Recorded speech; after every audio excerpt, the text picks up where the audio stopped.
Highly gracious Madam Dr. Jaswinder Kaur,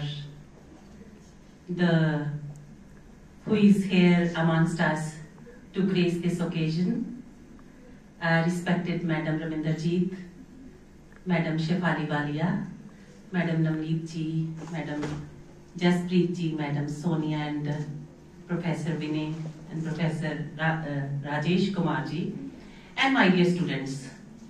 It's indeed a great pleasure to introduce to you Dr. Jaswinder Kaur ji, and we all on behalf of the Department of Commerce and on behalf of Government College Tanda, we extend you a very hearty welcome, ma'am. In fact, as Madam Sonia has referred to, that we are living in the age of information and communication technologies. And we all are entering into a virtual world. This information technology has brought drastic changes so far as our financial markets are concerned, so far as our investment arena is concerned. If I go back to the ancient times when barter system was in practice, no doubt goods were exchanged for goods, but it had its own limitations. And then came into practice the use of various coins, gold, silver coins as medium of exchange. ਇਹਨਾਂ ਦੀਆਂ ਵੀ ਆਪਣੀਆਂ ਕੁਝ ਇੱਕ drawbacks C, because ਇੰਨੇ ਭਾਰੀ coins ਇੱਕ ਜਗ੍ਹਾ ਤੋਂ ਦੂਸਰੀ ਜਗ੍ਹਾ ਤੇ ਲੈ ਕੇ ਜਾਣਾ, it was a difficult task. Then came into practice paper currency. ਅਸੀਂ ਸਾਰੇ paper currency ਦਾ ਇਸਤੇਮਾਲ ਕਰਦੇ ਹਾਂ ਜਦੋਂ ਮਾਰਕੀਟ ਵਿੱਚ ਜਾਂਦੇ ਹਾਂ ਕੋਈ ਚੀਜ਼ਾਂ ਖਰੀਦਣ ਵਾਸਤੇ। ਪਰ ਜੇ ਮੈਂ ਅੱਜ ਦੀ ਗੱਲ ਕਰਾਂ ਤੇ ਅੱਜ ਲੋਕ ਬਿਨਾਂ ਨੋਟਾਂ ਤੋਂ ਚੱਲਦੇ ਹਨ। ਤੁਸੀਂ ਸਭ ਇਸਤੇਮਾਲ ਕਰਦੇ ਹੋ various debit cards, credit cards, ਤੇ ਜੇਕਰ ਅੱਜ ਤੋਂ 5-6 ਸਾਲ ਪਹਿਲਾਂ ਦੀ ਗੱਲ ਕਰੀਏ ਤਾਂ ਕਿਸੇ ਨੇ ਸੋਚਿਆ ਨਹੀਂ ਹੋਵੇਗਾ ਕਿ ਇੱਕ ਛੋਟਾ ਜਿਹਾ QR ਕੋਡ ਸਕੈਨ ਕਰਕੇ ਵੀ ਕਿਸੇ ਨੂੰ ਪੇਮੈਂਟ ਕੀਤੀ ਜਾ ਸਕਦੀ ਹੈ। And we all are doing that these days. ਅਸੀਂ ਸਭ Google Pay, Paytm, PhonePe, ਇਸ ਦੇ ਨਾਲ ਅਸੀਂ ਸਾਰੇ ਫੈਮੀਲੀਅਰ ਹਾਂ।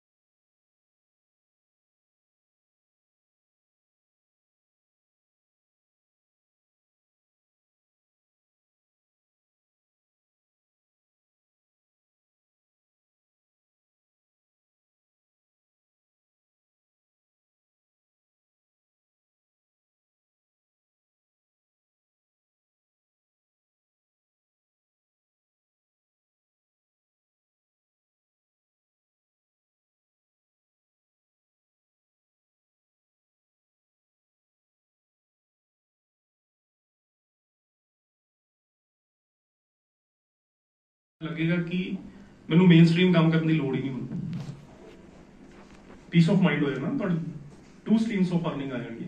बट ये हैबिट्स दे नाल हुंदा, लॉन्ग टर्म हैबिट्स दे नाल। हाँ जी मैडम, तुसी क्वेश्चन पूछना सी। ਅੱਜ ਸਰ ਤੇ ਮੈਂ ਪੁੱਛਣਾ ਚਾਹੁੰਦੀ ਹਾਂ ਕਿ ਜਿਹੜੇ ਐਗਰੀਮੈਂਟ ਹੁੰਦੇ ਆ ਉਹਦੇ ਵਿੱਚ ਵੀ ਕਈ ਵਾਰੀ ਬੜੇ ਲੂਪ ਹੋਲ ਹੁੰਦੇ ਆ। ਕਿਹੜੇ ਐਗਰੀਮੈਂਟਸ ਮੈਡਮ? ਜਿੱਦਾਂ ਕੋਈ ਵੀ ਆਪਾਂ ਸ਼ੇਅਰ ਮਾਰਕੀਟ ਪੈਸਾ ਲਾਉਂਦੇ ਆ, ਜੋ ਵੀ ਅਸੀਂ ਕਰਦੇ ਆ ਉਹਦੇ ਵਿੱਚ ਲੂਪ ਹੋਲ ਹੁੰਦੇ ਆ। ਦੂਸਰਾ ਮੈਂ ਚਾਹੁੰਦੀ ਹਾਂ ਕਿ ਸਾਡੇ ਜਿਹੜੇ ਇਸ ਫੀਲਡ ਦੇ ਵਿੱਚ how to protect our rights, consumer courts ਕਿਵੇਂ ਜਾਣਾ, ਅਸੀਂ ਆਪਣੇ ਜਿਹੜੀ ਹੈਗੀ ਐਗਰੀਮੈਂਟ ਨੂੰ ਕਿੱਦਾਂ ਅਸੀਂ ਉਹ ਕਰ ਸਕਦੇ ਹਾਂ, ਜਾਂ ਫਰਦਰ ਜਿਹੜਾ ਹੁਣ ਜਿਹੜਾ ਹੋਇਆ ਸੀਗਾ ਦਾ ਅਡਾਣੀ ਦਾ ਜਿਹੜਾ ਕੇਸ ਹਿੰਡਨਬਰਗ ਦੇ ਵਿੱਚ ਗਿਆ, ਇਹ ਥੋੜਾ ਜਿਹਾ ਮੈਂ ਚਾਹੁੰਦੀ ਹਾਂ ਕਿ ਮੈਨੂੰ ਦੱਸ ਦਿਓ ਤੇ ਬੱਚਿਆਂ ਨੂੰ ਵੀ ਨੌਲੇਜ ਮਿਲੇ। ਸਪੈਸੀਫਿਕਲੀ ਐਗਰੀਮੈਂਟਸ ਤਾਂ ਮੈਡਮ ਜਿਹੜੇ ਨਹੀਂ ਕੋਈ ਗੱਲ ਨਹੀਂ, ਐਗਰੀਮੈਂਟਸ ਜਿਹੜੇ ਸਟਾਕ ਐਕਸਚੇਂਜ ਦੇ ਵਿੱਚ ਹੁੰਦੇ ਨੇ, ਸਟਾਕ ਐਕਸਚੇਂਜ ਇਹਨੂੰ ਰੈਗੂਲੇਟ ਕਰਦੀ ਹੈ। ਹਾਂਜੀ, ਉਹਨਾਂ ਐਗਰੀਮੈਂਟਸ 'ਚ ਅਗਰ ਤੁਸੀਂ ਫਲੋ ਲੱਭ ਵੀ ਲਓਗੇ, ਉਹਨੂੰ ਚੇਂਜ ਕਰਵਾਉਣ ਦਾ ਇਜ਼ ਅ ਲੌਂਗ ਪ੍ਰੋਸੀਜਰ। ਤੁਹਾਨੂੰ ਸੈਬੀ ਨੂੰ ਪਹਿਲਾਂ ਪੁਆਇੰਟ ਆਊਟ ਕਰਨਾ ਪਏਗਾ, ਸੈਬੀ ਦੀ ਟੀਮ ਫਿਰ ਉਹਨੂੰ ਐਨਾਲਿਸਿਸ ਕਰੇਗੀ। ਅਗਰ ਉਹਨਾਂ ਨੂੰ ਲੱਗਿਆ ਐਕਚੁਅਲੀ ਫਲੋ ਹੈਗਾ, ਫਿਰ ਉਹ ਚੇਂਜ ਕਰਨਗੇ, ਨਹੀਂ ਤਾਂ no. This is kind of making a law. SEBI rules and regulations ਬਣਾਉਂਦੀ ਹੈ। ਅੱਜ ਨਹੀਂ ਪਾਰਟਿਸਿਪੇਟ ਕਰਦੇ ਹੋਏ ਅਸੀਂ ਇੰਟਰਵਿਊ 'ਚ ਤਾਂ ਸਾਡੇ ਹੱਥ ਕੰਬਦੇ ਹੋਣੇ, ਫਟਾਫਟ ਇੰਟਰਵਿਊ ਦਈਏ, 2 ਸਵਾਲਾਂ ਦੇ ਜਵਾਬ ਦਈਏ ਤੇ ਜੌਬ ਮਿਲ ਜਾਵੇ ਸਾਨੂੰ। ਇਹੀ ਐਕਸਪੈਕਟ ਕਰਦੇ ਨਾ ਆਪਾਂ। इदां दी वर्कशॉप्स अगर पार्टिसिपेट करोगे, उठ के बोलोगे, तां ही तुहाडा कॉन्फिडेंस बढ़ेगा। I done through stock exchange website first. सारे फाइनेंशियल्स ਤੁਹਾਨੂੰ ਸਟਾਕ ਐਕਸਚੇਂਜ ਦੀ ਵੈਬਸਾਈਟ ਤੇ ਮਿਲ ਜਾਣਗੇ, ਬੈਲੈਂਸ ਸ਼ੀਟਸ ਮਿਲ ਜਾਣਗੀ, ਐਮਸੀਏ ਦੀ ਵੈਬਸਾਈਟ ਤੇ ਵੀ ਮਿਲਣਗੇ ਅਗਰ ਕੰਪਨੀ ਪ੍ਰਾਈਵੇਟ ਲਿਮਟਿਡ ਆ। ਆਬਵੀਅਸਲੀ ਪਬਲਿਕ ਲਿਮਟਿਡ ਕੰਪਨੀ ਜਿਹੜੀ ਸਟਾਕ ਐਕਸਚੇਂਜ 'ਚ ਲਿਸਟ ਹੋ ਸਕਦੀ, ਪ੍ਰਾਈਵੇਟ ਲਿਮਟਿਡ ਕੰਪਨੀ ਵੀ ਹੋ ਸਕਦੀ ਹੈ ਸਟਾਕ ਐਕਸਚੇਂਜ 'ਚ ਲਿਸਟ। ਮੈਡਮ ਤੁਸੀਂ ਪੋਲੀਟੀਕਲ ਸਮਝਦੇ ਨਹੀਂ ਹੈ, ਉਹਦੀ ਜਿਹੜੀ ਇਨਫੋਰਮੇਸ਼ਨ ਹੈ ਐਮਸੀਏ ਦੀ ਸਾਈਟ ਤੋਂ ਮਿਲ ਸਕਦੀ ਤੁਹਾਨੂੰ, ਅਗਰ ਚਾਹੇ ਉਹ ਲਿਸਟ ਹੋਵੇ ਚਾਹੇ ਨਾ ਹੋਵੇ। ਜਦੋਂ ਕੰਪਨੀ ਲਿਸਟ ਹੋ ਗਈ ਇੱਕ ਵਾਰੀ, ਸਟਾਕ ਐਕਸਚੇਂਜ ਜਿਹੜੀ ਦੇ ਵਿੱਚ ਲਿਸਟਿੰਗ ਹੋਈ ਹੈ ਜਾਂ ਹੋਣ ਲਈ ਅਪਲਾਈ ਕੀਤਾ ਉਹਨੇ, ਆਈਪੀਓ ਜਦੋਂ ਕੱਢਣਾ ਉਹਨੇ ਅਪਲਾਈ ਕਰ ਲਿਆ ਨਾ, ਉਸ ਤੋਂ ਬਾਅਦ ਲਿਸਟ ਵੀ ਹੋਣਾ ਹੈ, ਮੈਂਡੇਟਰੀ ਕੀਤਾ ਹੋਇਆ। ਅਗਰ ਤੁਸੀਂ ਆਈਪੀਓ ਕੱਢਦੇ ਆ ਇੰਨੇ ਟਾਈਮ ਤੱਕ ਤੁਹਾਨੂੰ ਲਿਸਟ ਹੋਣਾ ਹੀ ਪੈਣਾ ਹੈ। ਉਹ ਤੁਸੀਂ ਦੇਖਣਾ ਪੀਰੀਅਡ ਜਾ ਕੇ, ਮੈਂ ਤੁਹਾਨੂੰ ਸਪੂਨ ਫੀਡਿੰਗ ਨਹੀਂ ਕਰਨੀ ਉੱਥੇ, ਤੁਸੀਂ ਵੀ ਲੱਭਿਓ ਕੁਝ ਜਾ ਕੇ ਇਫ ਯੂ ਆਰ ਇੰਟਰਸਟਿਡ। ਤੇ ਜਦੋਂ ਲਿਸਟ ਹੋ ਗਈ, ਹਰ ਰਿਕਾਰਡ, ਹਰ ਬੋਰਡ ਮੀਟਿੰਗ ਦੀ ਪ੍ਰੋਸੀਡਿੰਗਸ ਜਿਹੜੀ ਹੈ ਸਟਾਕ ਐਕਸਚੇਂਜ ਦੀ ਸਾਈਟ ਦੇ ਉੱਤੇ ਚੜ੍ਹਨੀ ਹੀ ਚੜ੍ਹਨੀ ਹੈ। ਰੀਜ਼ਨ ਕੀ ਹੋ ਸਕਦਾ ਇਹਦੇ ਪਿੱਛੇ? ਕੋਈ ਟੈਕਨੀਕਲ ਹਿੱਚ ਆ ਸਕਦਾ, ਕੁਝ ਵੀ ਹੋ ਸਕਦਾ ਵਾ। ਇਸ ਕਰਕੇ ਪਬਲਿਕ ਡੋਮੇਨਸ ਤੇ ਅਲੱਗ-ਅਲੱਗ ਜਗ੍ਹਾ ਦੀ ਇਨਫੋਰਮੇਸ਼ਨ ਪਾਤੀ ਜਾਂਦੀ ਕਿ go take the information from there. So these are the legitimate sources ਜਿਹੜੇ ਉੱਪਰ ਦਿੱਤੇ ਹੋਏ ਆ। ਫਸਟ, ਸਟਾਕ ਐਕਸਚੇਂਜ ਦੀ ਵੈਬਸਾਈਟ ਤੇ ਹਮੇਸ਼ਾ ਤੁਹਾਨੂੰ ਸਹੀ ਇਨਫੋਰਮੇਸ਼ਨ ਮਿਲੇਗੀ। ਗਲਤ ਇਨਫੋਰਮੇਸ਼ਨ ਦੇ ਕੇ ਕੰਪਨੀ ਨੇ ਆਪਣੀ ਗਰਦਨ ਨਹੀਂ ਘਟਾਣੀ। ਦੂਸਰਾ, ਉਹਨਾਂ ਦੀ ਆਪਣੀ ਵੈਬਸਾਈਟ ਦੇ ਉੱਪਰ ਹੀ ਇੱਕ ਇਨਵੈਸਟਰ ਦਾ ਸੈਗਮੈਂਟ ਅਲੱਗ ਹੁੰਦਾ ਵਾ, ਉਹਦੇ ਤੇ ਸਾਰੀ ਇਨਫੋਰਮੇਸ਼ਨ ਮਿਲ ਜਾਏਗੀ। ਕੰਪਲਾਈਂਸ ਆਫੀਸਰ ਦਾ ਨੰਬਰ ਮਿਲ ਜਾਏਗਾ ਉੱਥੇ ਤੁਹਾਨੂੰ। that has to be a company secretary। एक एडवांटेज है कंपनी सेक्रेटरीज ਨੂੰ, ਕੰਪਲਾਈਂਸ ਆਫੀਸਰ ਸਿਰਫ ਕੰਪਨੀ ਸੈਕਟਰੀ ਹਾਇਰ ਹੋ ਸਕਦਾ, ਕੰਪਨੀ 'ਚ ਹੋਰ ਕੋਈ ਨਹੀਂ। ਕੰਪਨੀਆਂ ਦੇ ਵਿੱਚ, ਲਿਸਟਡ ਕੰਪਨੀਆਂ ਦੇ ਵਿੱਚ, ਕਿਸ ਤਰ੍ਹਾਂ ਸਰ ਲਿਸਟਡ ਕੰਪਨੀਆਂ ਦੇ ਵਿੱਚ ਇਹ ਰਿਪੋਰਟਸ ਆਉਂਦੀਆਂ ਨੇ। ਨਿਊਜ਼ਪੇਪਰ, ਮੈਗਜ਼ੀਨਸ, ਜਿਹੜੇ ਤੁਸੀਂ ਬਿਜ਼ਨਸ ਨਿਊਜ਼ਪੇਪਰ ਆ ਉਹਨਾਂ ਦੀ ਗੱਲ ਕਰਦੇ ਆ ਆਪਾਂ, ਜਗਬਾਣੀ ਦੀ ਗੱਲ ਨਹੀਂ ਕਰਦੇ।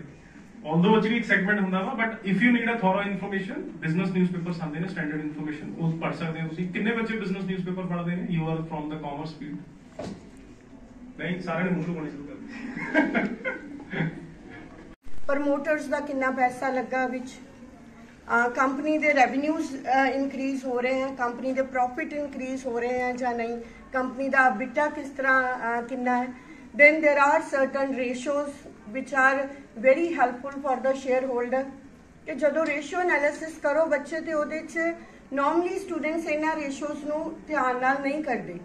these ratios are very helpful which are especially for the shareholder, earning per share, dividend payout, dividend yield ratio, ਇਹਨਾਂ ਸਾਰੀਆਂ ratios ਨੂੰ, all these informations are available on the websites of the companies, ROC, registrar of companies, then the stock exchanges, as well as कुछ private ਜਿਹੜੇ ਕੱਲ ਵੀ ਮੈਂ ਦੱਸਿਆ ਸੀ CMI और like explanation भी SEBI is not like कि ਤੁਹਾਨੂੰ ਕਿਸੇ clause ਦੀ ਜਾਂ ਕਿਸੇ ਦੀ ਉਹ explanation provide ਨਹੀਂ ਕਰਾਏਗਾ। ਤੁਸੀਂ ਸ਼ੇਅਰ ਪ੍ਰਾਈਸ ਤੋਂ ਸੈਟੀਸਫਾਈਡ ਨਹੀਂ ਹੋ, ਨॉन ਲਿਸਟਡ ਕੰਪਨੀਆਂ ਨੇ, ਕੱਲ ਤੁਹਾਨੂੰ ਆਪਾਂ ਡਿਟੇਲਸ ਕੀਤਾ ਸੀ ਲਿਸਟਡ ਕੰਪਨੀ ਤੇ ਨॉन ਲਿਸਟਡ ਕੰਪਨੀਆਂ ਕਿਹੜੀਆਂ ਨੇ। ਪ੍ਰਾਈਵੇਟ ਲਿਮਟਿਡ ਜਿੰਨੀਆਂ ਵੀ ਕੰਪਨੀਆਂ ਨੇ ਉਹ ਨॉन ਲਿਸਟਡ ਨੇ। कंपनीज ਜਿਹੜੀਆਂ ਡੀਲਿਸਟ ਹੋ ਗਈਆਂ, ਸਿਕ ਕੰਪਨੀਆਂ ਨੇ, ਵੈਨਿਸ਼ਿੰਗ ਕੰਪਨੀ ਨੇ, ਸਸਪੈਂਡਡ ਕੰਪਨੀਜ਼ ਜਿਹੜੀਆਂ ਜੈਡ ਲਿਸਟ 'ਚ ਚਲੇ ਜਾਂਦੀਆਂ, ਉਹਨਾਂ ਦੇ ਅਗੇਂਸਟ ਕੰਪਲੇਂਟ ਨਹੀਂ ਕਰ ਸਕਦੇ। ਉਹ ਕੰਪਲੇਂਟਸ ਜਿਹੜੀਆਂ ਕੋਰਟ ਦੇ ਵਿੱਚ ਨੇ ਉਹਨਾਂ ਨੂੰ ਤੁਸੀਂ ਸੈਬੀ ਦੇ ਪੋਰਟਲ ਤੇ ਨਹੀਂ ਕਰ ਸਕਦੇ। ਔਰ ਜਾਂ ਉਹ ਕੰਪਨੀਜ਼ ਜਿਹੜੀਆਂ ਕਿਸੇ ਹੋਰ ਅਥਾਰਟੀ ਦੇ ਅੰਡਰ ਨੇ, like insurance companies, timeline is given within 3 year. ਤੁਹਾਨੂੰ ਲਿਮਿਟੇਸ਼ਨ ਪੀਰੀਅਡ ਕੰਪਲੇਂਟ ਕਿੰਨਾ ਸਾਲਾਂ ਦੇ ਅੰਦਰ ਅੰਦਰ ਤੁਹਾਨੂੰ। ਸਰਮਨਜੀਤ Singh, I am a student of BCom third year at JKSM College, Tanda Outmore. Thankful to Dr. Jaswinder Kaur and Mr. Nagesh sir।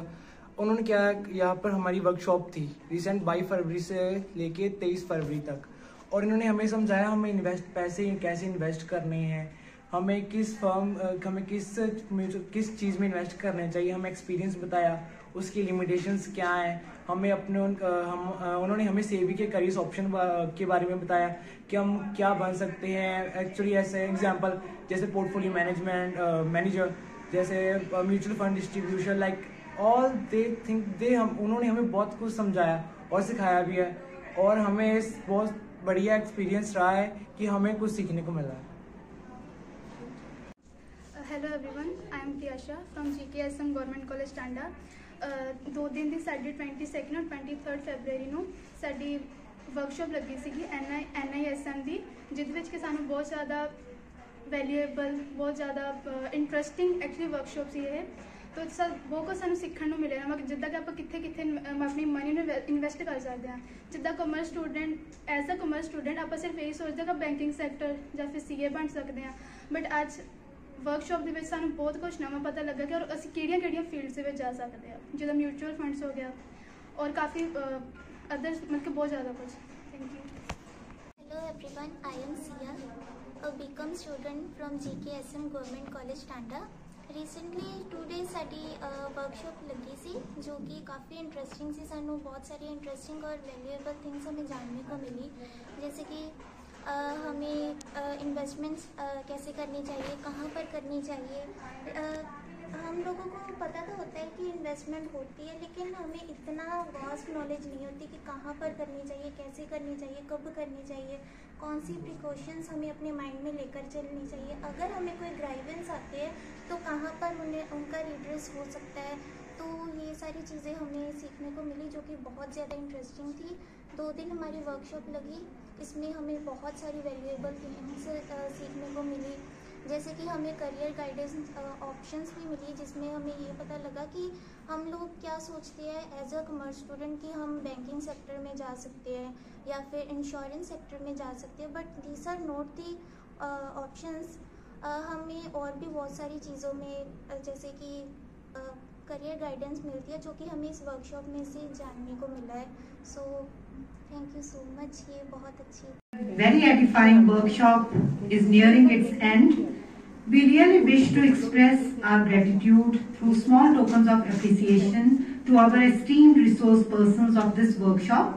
These are small mementos to remember us by being gifted by the Commerce Association. I request Madam Dr. Shashi Bala to